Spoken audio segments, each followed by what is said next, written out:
Let's see this question.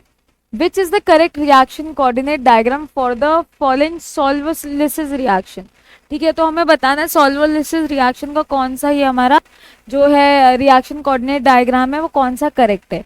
तो पहले देख लेते हैं रिएक्शन होगी कैसे। ठीक है, तो जो हमारी solvolysis रिएक्शन होती है वो थ्रू SN1 मैकेनिज्म जाएगी। ठीक है, SN1 मैकेनिज्म के थ्रू जाती है हमारी कौन सी solvolysis वाली रिएक्शन। ठीक है, ठीक है, solvolysis मतलब सिंपली वाटर का हम क्या करा रहे हैं, वाटर का रिएक्शन करा रहे हैं हम इस कंपाउंड के साथ। ठीक है, तो क्या प्रोडक्ट बनेगा, तो पहले हम रिएक्शन की बात कर लेते हैं। तो ये हमें कुछ दे रखा है कंपाउंड, ठीक है, यहाँ पे Cl। तो सबसे पहले क्या होता है इन SN1 रिएक्शन, हमारा जो लीविंग ग्रुप है वो बाहर निकलता है, और जब लीविंग ग्रुप बाहर निकलेगा तो यहाँ पे किस चीज का फॉर्मेशन होगा, कार्बोकटायन का फॉर्मेशन होगा। ठीक है, तो यहाँ पे हमारा क्या बन गया, एक 3 डिग्री कार्बोकटायन बन गया। करेक्ट।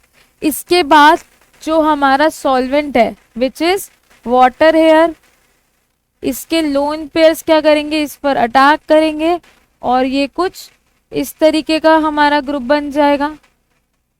ठीक है, OH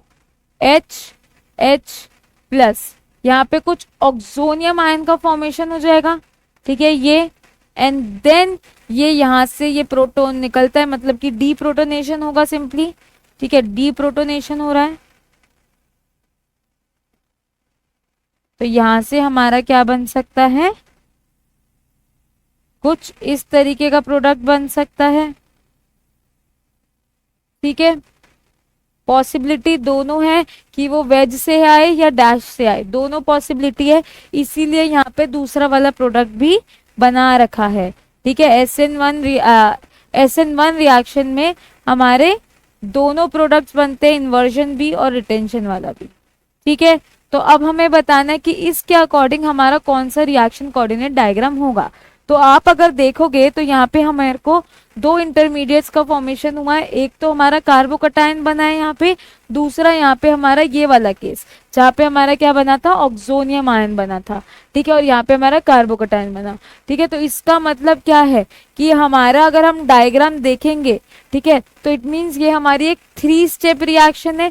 पहले यहाँ से यहाँ गए, फिर यहाँ से यहाँ गए एंड देन हम यहाँ से हमारे प्रोडक्ट की तरफ गए, तो 3 स्टेप रिएक्शन है। इट मीन्स हमें रिएक्शन कोऑर्डिनेट डायग्राम में 3 पीक्स देखने को मिलेगी। तो 3 पीक वाला जो हमें डायग्राम दे रखा है वो कौन सा दे रखा है, सी ऑप्शन में, जिसमें अगर मैं पहली वाली पीक की ये वाली इसकी बात करूं तो ये हमारा कार्बोकटायन की वजह से आएगा। ठीक है, तो यहाँ पे जो हमारा कार्बोकटायन बना है इसकी वजह से ये वाली हमारी पीक का और ये जो पार्ट है ये आएगा, और जो ऑक्सोनियम आयन हमारा बना हुआ है, ठीक है, उसकी वजह से उसके लिए ये वाली पीक है। ठीक है, तो इसीलिए जो हमारा इस क्वेश्चन का रिएक्शन कोऑर्डिनेट डायग्राम जो करेक्ट होगा वो कौन सा हो जाएगा, सी ऑप्शन। ओके।